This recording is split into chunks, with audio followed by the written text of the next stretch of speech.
तो स्वागत है भाई आपका इस गोल्ड की एनालिसिस वीडियो में। आज का डेट है 9th ऑफ मार्च। ये वाले मूव के बारे में तो हमने व्हाट्सअप चैनल पे डिस्कस कर लिया था। उम्मीद है आप लोगों ने इसका बेनिफिट उठाया होगा। और जो भाई व्हाट्सअप चैनल से जुड़े हुए नहीं हैं वो चैनल के डिस्क्रिप्शन में उसका लिंक है, आप उससे ज्वाइन कर सकते हैं। तो देख सकते हैं अभी अच्छा खासा मूव आ रहा है, राइट। तो ये वाला मूव तो अब मिस हो गया न्यू लोगों के लिए, ठीक है।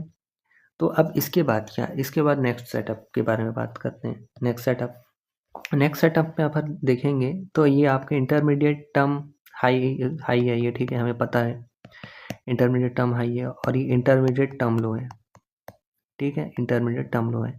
तो इसका टारगेट जो है आपका इंटरमीडिएट टर्म लो होगा, ठीक है, इंटरमीडिएट टर्म लो इसका टारगेट होने वाला है, ठीक है, ये सबको पता है। और लेकिन इंटरमीडिएट टर्म लो इसका टारगेट है तो ये ब्रेक होगा, जाहिर सी बात है।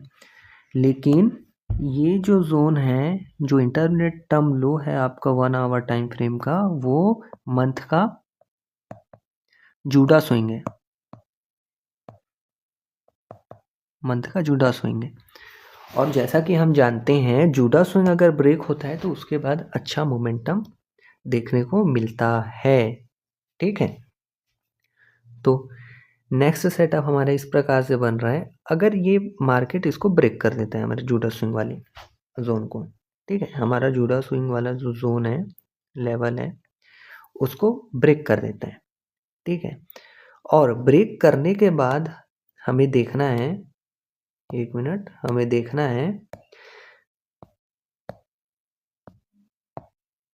इस वाला जो लेग है ये फॉर्म होगा, इसमें POI बना है क्या, पॉइंट ऑफ इंटरेस्ट बना है क्या, point of interest, FVG, order block, या फिर रिजिगेशन ब्लॉक, या फिर कोई भी आपका ब्लॉक हो, इम्बैलेंस हो, FVG हो, या फिर ऑर्डर ब्लॉक हो, या फिर कोई भी अदर दूसरा ब्लॉक हो, वो हमारा POI होगा।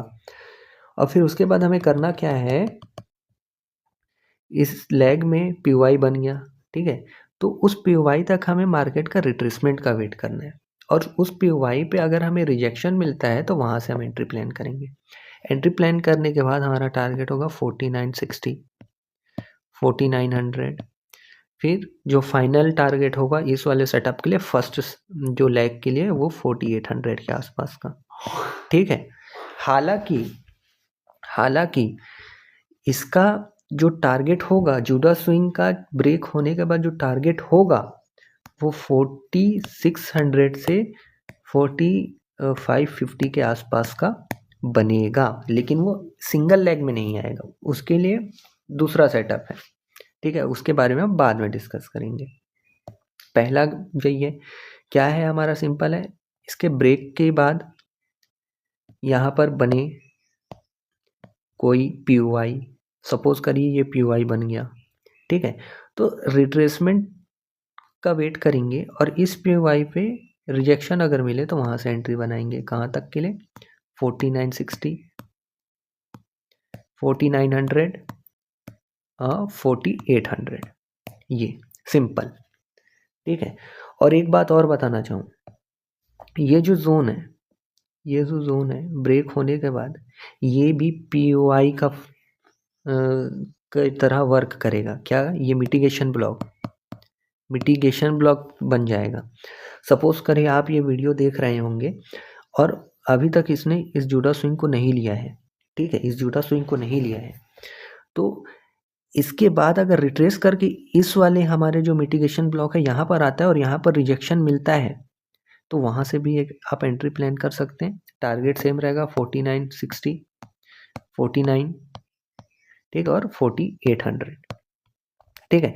ये 4800 और 4900 का जो टारगेट है वो जूडा स्विंग के ब्रेक होने के बाद आएगा, ब्रेक होगा फिर रिट्रेसमेंट लेगा, फिर उसके बाद उसके पास जाएगा, ठीक है। उम्मीद है आपको समझ में आ गया होगा गोल्ड में क्या करना है। बाकी एक और वीडियो आएगी आज जिसमें हम BTC का एनालिसिस लेके आएंगे। चलिए मिलते हैं अगले वीडियो में।